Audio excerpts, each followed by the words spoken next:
Friends, હું અતુલ ટીટા. આજે અમે રાજકોટથી ચોટીલા માતાજીના મંદિરે દર્શન કરવા છીએ આવ્યા છીએ. ચોટીલા એટલે કે ચામુંડા માતાજીનું મંદિર છે. તો હું તો દર્શન કરીશ, સાથે સાથે મારા ફ્રેન્ડ્સને પણ છે એ હું વિડીયોના માધ્યમથી છે એ ઘેર બેઠા દર્શન કરાવીશ.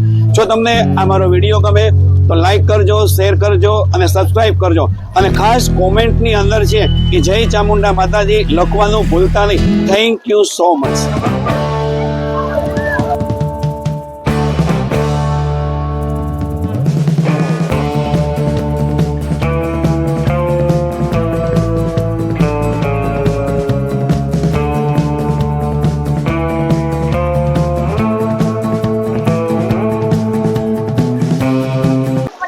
ચોટીલા માતાજીના લગભગ અમે જે ચડવાની શરૂઆત છે અમે કરીએ છીએ 650 પગથિયા જેવું છે.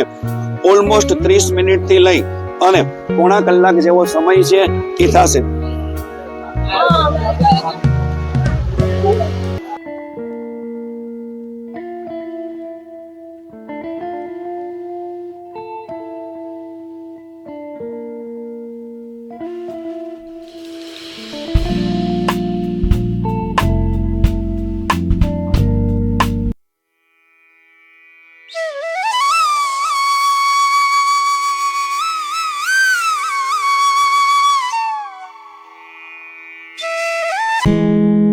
ચોટીલા માતાજીના મંદિરે શ્રદ્ધાળુઓ દર પૂનમને દિવસે પૂનમ ભરવા માટે આવે છે અને પૂનમ ભરવા આવવાથી દરેક શ્રદ્ધાળુઓની મનોકામના હોય છે એ પૂર્ણ થાય છે. જય ચામુંડા માત કી જય.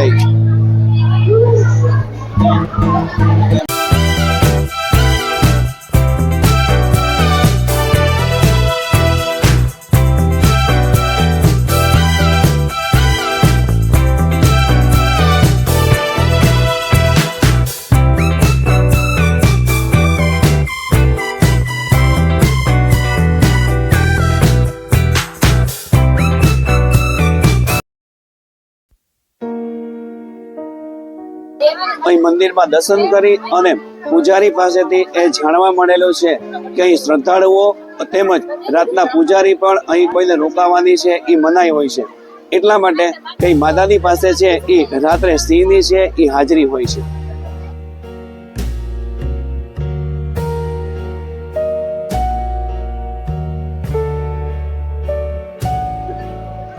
ચોટીલા ચામુંડા માતાજીના મંદિરે કેટલાક શ્રદ્ધાળુઓ છે એ અમારી સાથે છે એ આવ્યા છે. તો આપણે શ્રદ્ધાળુઓ છે એના કેટલાક મંતવ્યો લઈએ. કાકા, તમને ચોટીલા માતાજીના મંદિરે આવવાથી તમને કયા પ્રકારનો અનુભવ છે એ થયો? અહીંયા મંદિરે આવવાથી એક શાંતિનો અહેસાસ થાય છે. ખૂબ ખૂબ શાંતિ મનને મળે છે. ઓકે કાકા, મનની શાંતિ માટે જ લોકો અહીંયા આવે છે. બાકી તો હજારો મોટા મોટા સિટી છે પણ છતાં ક્યાંય શાંતિ નથી. તો આપણે બધા એક સાથે બોલશું જય ચામુંડા માત કી જય.